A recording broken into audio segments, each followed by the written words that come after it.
Hola, ¿qué tal? Un saludo. Soy Wilmar Jaramillo Gaitán, psicólogo de profesión.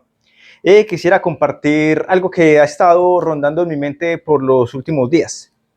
Tiene que ver con un asunto que quizás ha estado pasando, quizá desapercibido, tal vez no se le ha dado la suficiente relevancia, y es la actuación de el señor Abelardo en su adolescencia cuando maltrató a unos gatos. Es ya un hecho conocido por toda la sociedad.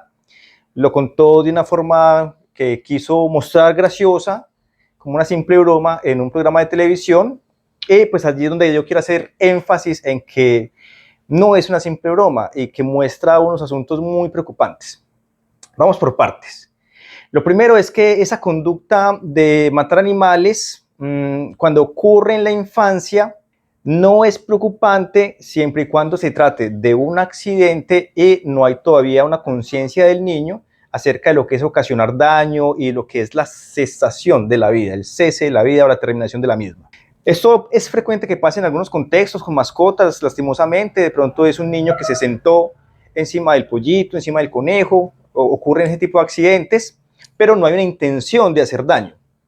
Por el contrario, estamos hablando de un adolescente que tiene plena conciencia de lo que es la vida y la muerte y aún así se reúne con otros jóvenes a atarle pólvora a unos animalitos supuestamente para intentar que cojan vuelo, cuando realmente no ocasiona nada de gracia hacerle daño a un animal. Eso está hablando justamente del asunto que me preocupa a mí y que tiene que ver con la empatía, la falta de empatía. Porque si uno lo cuenta en la adultez de esa manera, está mostrando que no hay un tipo de remordimiento por la acción. Diferente a que uno dijera, por ejemplo, sí, lastimosamente en mi infancia tuve un accidente con un animalito, una mascota, me senté en ella, no sabía, la maté, listo, hay un remordimiento. Pero acá no hay ese tipo de remordimiento y aquí es donde me voy a centrar desde lo psicológico. No voy a hablar de que este sujeto tenga un trastorno de la personalidad, pero sí hay unos rasgos característicos. Es decir, no voy a hacer ningún diagnóstico acá, sería bastante irresponsable como profesional decir que esto se trata de un diagnóstico, sino solamente unos asuntos que tienen que ver con sus rasgos de la personalidad y cómo eso puede influir en las decisiones que pudiese tomar en caso de que llegase a la presidencia, y es lo delicado. Bueno, entonces, ¿qué es ese asunto de la falta de empatía y por qué es tan grave? Para el año 2002, los psicólogos Delroy Paulhus y Kevin Williams proponen una teoría que la llaman la tríada oscura. Y ellos mencionan que esa tríada, aunque no es un trastorno, influye notablemente en cómo una persona se comporta tanto en el ámbito privado como en el profesional. Y básicamente tiene tres características. La primera de ellas es el narcisismo, la segunda la llaman maquiavelismo y la tercera la llaman psicopatía. Voy a profundizar en estos tres temas para que vayamos siguiendo la línea de hacia dónde voy. Dentro del narcisismo encontramos las siguientes características: sentido exagerado de la importancia personal, necesidad de admiración y reconocimiento, sensación de ser especial o superior, sensibilidad a las críticas. Nótese que cada uno de estos aspectos pueden verse reflejados en la manera en que se comporta el señor de la Espriella. La forma en que se viste, la forma en que habla, la forma en que se dirige a los demás, son claros rasgos narcisistas. Siempre está intentando mostrar una superioridad con su ropa, con su clase, con la comida que ingiere, con los vinos que toma, con las marcas que muestra. Estamos hablando allí que claramente ese aspecto del narcisismo está definitivamente en el señor de la Espriella. Ahora miremos el siguiente, que es el maquiavelismo. ¿A qué hace referencia? Hay una tendencia de manipular a otros para lograr los objetivos. Una visión estratégica y calculadora de las relaciones humanas. Priorización de resultados por encima de los principios. En este aspecto del maquiavelismo también encontramos marcados comportamientos. Por ejemplo, ese aspecto de la mentira constante. Es muy difícil que en psicología una persona cambie de un día para otro sus ideas. No es convincente realmente. Los que hacen consulta psicológica, que atienden pacientes, para hacer cambios mínimos en la conducta se requiere bastante tiempo y usualmente no se cambia la personalidad.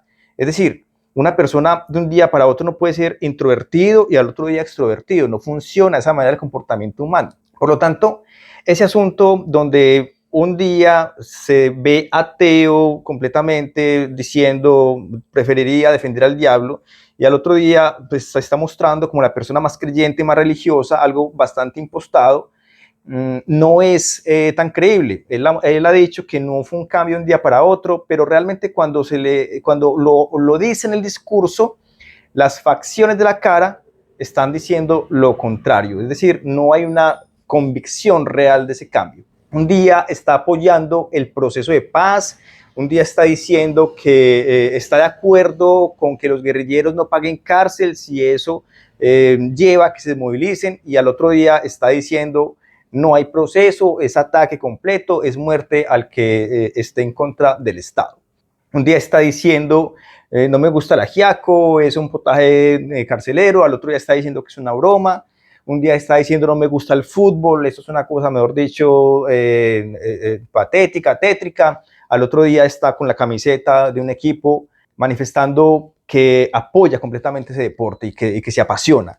Entonces, no es creíble desde la psicología bajo ningún precepto que un día una persona esté mostrando una personalidad y luego esté mostrando completamente otra, a no ser de que ahí sí haya un trastorno que no es lo que presenta Abelardo de la Espriella, es pura manipulación mediática y marketing.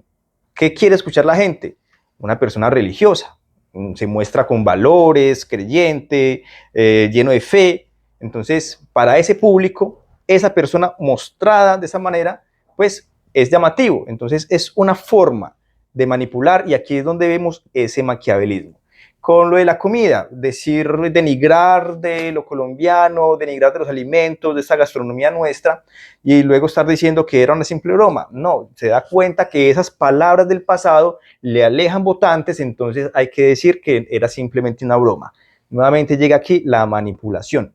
Como está atrayendo votantes de derecha, tiene que mostrarse fuerte y radical en esas ideas de confrontación, de guerra, de darle duro a la guerrilla, que hay que acabarla es mediante la fuerza. Entonces, esas frases del pasado donde decía que estaba de acuerdo con los procesos de paz, esas frases donde decía que estaba de acuerdo con que los guerrilleros no pagaran cárcel, pues son palabras que no le sirven para sus seguidores de este momento. Por lo tanto, se muestra completamente diferente. ¿Es porque lo cree de convicción o es porque está atrayendo a sus votantes? Ese es el aspecto del maquiavelismo, ese es el aspecto de la manipulación, que es bastante delicado. Yo creería que el de la empatía y este aspecto de la manipulación son los dos aspectos más importantes en estos rasgos que estoy mencionando acá. Y vamos con el tercero, que tiene que ver con la psicopatía. En este caso, estamos hablando de una psicopatía subclínica, es decir, no estamos hablando de una persona que quizás cometa acciones extremadamente graves y lo lleven a deteriorar su comportamiento en lo social, en lo laboral, en sus relaciones interpersonales, no, sino que lo estamos viendo desde una parte que tiene que ver con la falta de remordimiento, muy baja empatía y también impulsividad. Como puede verse, este aspecto de la empatía está claramente marcado acá, esa parte de lo que tiene que ver con la psicopatía subclínica, puesto que el evento que mencioné del maltrato a los animales y cómo lo cuenta en el presente es una muestra muy clara de que no hay remordimiento por esas acciones realizadas. Entonces, ojo acá porque se juntan los tres elementos. Se junta esa parte del narcisismo, se junta esa parte que tiene que ver con el maquiavelismo y se junta esa parte que tiene que ver con esta psicopatía subclínica y tenemos allí la triada oscura que nos hablan estos psicólogos en el 2002 y una persona con estas características en el poder, que se han hecho estudios, nos lleva a los siguientes aspectos. Hay un asunto que es el de mayor abuso de la autoridad, ya lo ha estado manifestando, aún sin ser presidente, lo menciona como un hipotético, ahí es donde está el peligro, que hay que acabar con el opositor. De hecho, no lo nombra opositor, lo nombra enemigo, está creando un enemigo. Aquel votante de izquierda, que es una votación muy similar a la que él obtuvo, no hay una mayoría absoluta, ese votante no es un opositor, un contrario al que hay que respetarle sus ideas, sino que es un enemigo, que hay que acabar, que hay que destripar. Es muy delicado, es muy peligroso. Manipulación de la información es un aspecto extremadamente delicado. Lo estamos viendo en esta campaña, una deformación de un candidato, una persona que ha sido completamente honesta, que se ha dedicado toda su vida, una parte de ella a ser profesor, otra parte de ella a defender víctimas. Desde el Senado también se ha dedicado a defender víctimas, a propiciar diálogos de paz. Lo están mostrando como si fuera una especie de monstruo que quiere acabar con Colombia. Aquí no hay nadie que quiera acabar con Colombia, ni siquiera el señor de la Espriella.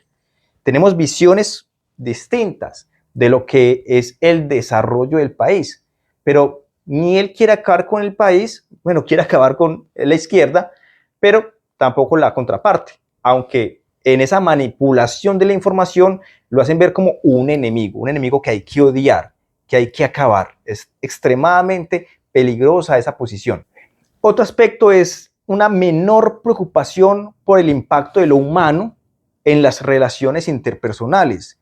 También ya lo está mostrando.